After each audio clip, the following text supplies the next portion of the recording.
दीपिका जी, मैंने कहा ना, भारतीय जनता पार्टी बहुत हठधर्मिता के ऊपर है। भारतीय जनता पार्टी को ये बहुत बड़ी गलतफहमी है कि पूरा देश, पूरी दुनिया भारतीय जनता पार्टी का इनके नेता चला रहे हैं। हम्म।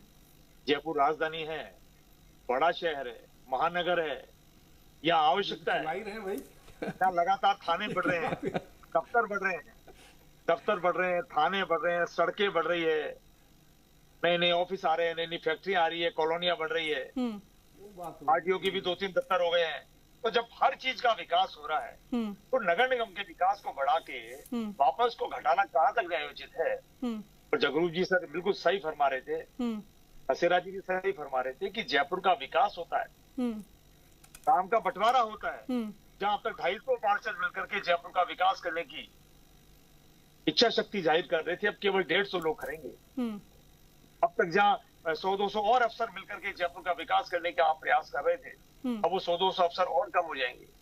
जहां अब जयपुर में अब तक 2-2 मेयर थी, अब 1 मेयर काम करेंगे। पहले जयपुर में 2-2 सीओ थे, अब 1 सीओ काम करेंगे। और बता रहे हैं जो प्रशासनिक रहे हुए अधिकारी हैं, जो कलेक्टर भी रहे हैं जयपुर में, सीओ भी रहे हैं, कि वो कह रहे हैं जयपुर में हो सकता है 3 की आवश्यकता हो। तो जहां प्रशासनिक कारणों से 3 की आवश्यकता हो, वह भारतीय जनता पार्टी ने पुनः 1 कर दिया है। ये इस बात को साबित करता है कि भारतीय जनता पार्टी कहीं नहीं कांग्रेस पार्टी से डरी हुई है। आप निश्चिंत रहें, चाहे चुनाव नवंबर में कराएं या जनवरी में कराएं, कांग्रेस पार्टी का कार्यकर्ता भारतीय जनता पार्टी को निश्चित तौर पर शिकस्त देगा। ठीक है जगरूप यादव जी, जल्दी